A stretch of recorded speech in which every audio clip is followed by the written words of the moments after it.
take something out, you hear people's views, and that's it. You then go back without exploring any deeper. But what we started to find was that we started to hear the different voices in the room, and the different voices in the room started to influence the way we were having conversations. It's remarkable how, as you genuinely start to understand different people's perspectives, how the nature of the conversation changes. And I reflect back on a number of people from the group, and we had Tina Nate, the Māori trustee, who was representing a huge constituency of largely unseen people who were the beneficiaries of multiply owned Māori land in the Rotorua and Bay of Plenty region. She was very much representing those people who don't get a say in your normal policy processes. And as we went through the initial trading games, it became really apparent that some of those people who are almost secondary owners of land were really going to struggle and potentially be quite severely disadvantaged through a trading game. And I think Susie reflected on some of the tailoring of the ultimate solution that may have to recognise some of those special needs. She would talk, I guess, in a very similar way to developing countries talking about climate change solutions, about the potential disadvantage of Māori landowners who were sitting on largely undeveloped land, and the huge disadvantage that they would have if they couldn't even move from ground zero up. And often she would just sort of throw her hands in the air and say, I just don't get it. And if I don't get it, the people I'm representing certainly won't get it. And that was a really important message for the room to get.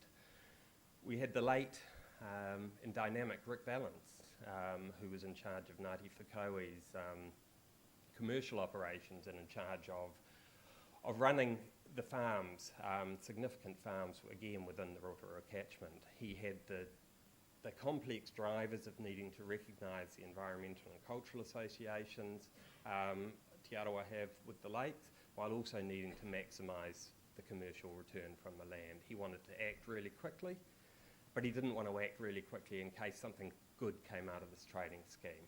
And that was another perspective that kept coming up. We had Jamie Patterson, a Scotsman, a farmer from up in the Mamaku Plateau, who felt he was at a stage in his life where he should be able to create the security his family wanted. He needed to know what were the future options for his land going to be as a dairy farmer in the Rotorua catchment. And it was continually frustrated for him that he just didn't know. Kit Richards, an eloquent and very intelligent voice representing the forestry sector, again, constantly reminding the room of the equity issues, particularly associated with land use changes and forestry. And we had John Green, the chair of the Lake Water Quality Society and a pretty well-respected and high-flying businessman who really took the approach initially that he could bludgeon his way to consensus. And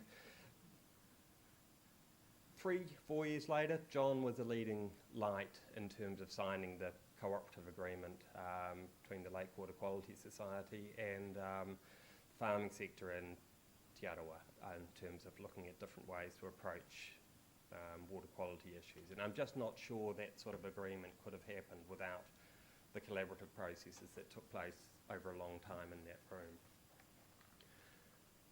So for me, the reflections, the obvious one is the power and the leadership and the thinking which resides out in communities that really needs to be captured and reflected in policy development, and particularly when we're dealing with difficult and complex and interconnected issues that require the thinking and the bringing together of the social, the economic, the cultural and the environmental factors. Those voices, in my experience, are a long way from the thinking, particularly in Wellington. Hearing and really understanding different stories and voices is a crucial part of the policy development process. And again, I reflect back on my time as a policy analyst in Wellington. we knew full well when developing policy we had to be thinking about a full range of perspectives, but I think there was a belief that it was kind of our job to reflect those things ourselves, and so I think that's what policy analysts generally will try and do. And it's probably not dissimilar to trying to play a game of chess with yourself. You think you can adopt two different persona and not predict what the other person's going to do, but it's kind of a little bit farcical. You do need to be thinking about how you can genuinely capture different voices. We need to empower and trust communities, and again, I recognise that's not easy, and it's particularly not easy from within the bureaucracy. We've got incredibly difficult accountability mechanisms.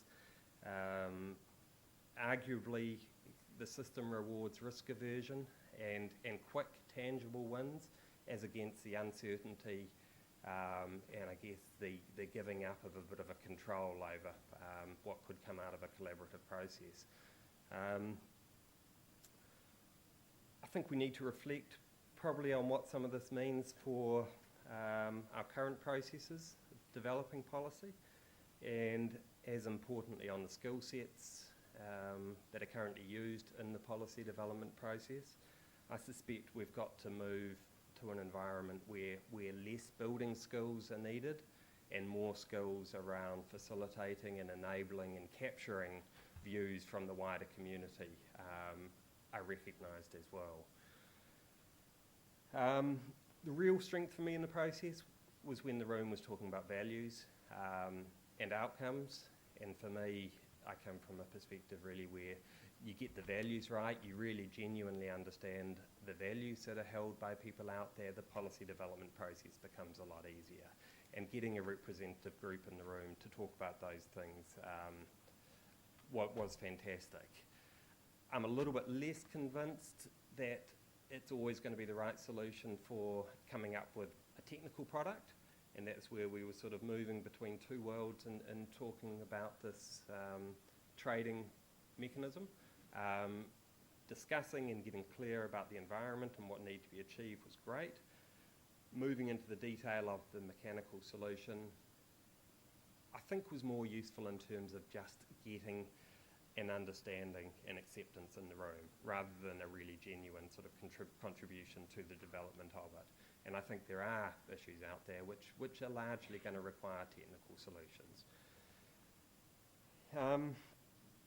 And I guess the thing we suffered from a little bit was the issue that's come up a lot in this room, the big uncertain issue around allocation and ultimately who pays, because that was the thing that was going on in people's minds the whole time we were thinking about options. It was always, yeah, that would be good, but who's going to pay? And getting clarity at the start, which is a difficult political decision that needs to be made, I think would have been really helpful. But for me, huge kudos to Motu for braving this new approach, and also to the Bay of Plenty Regional Council who really supported it. And it's bloody tough for them when they've developed a process, they're now watching this other process sort of working away in the background, and they're really uncertain about what's going to come out of it.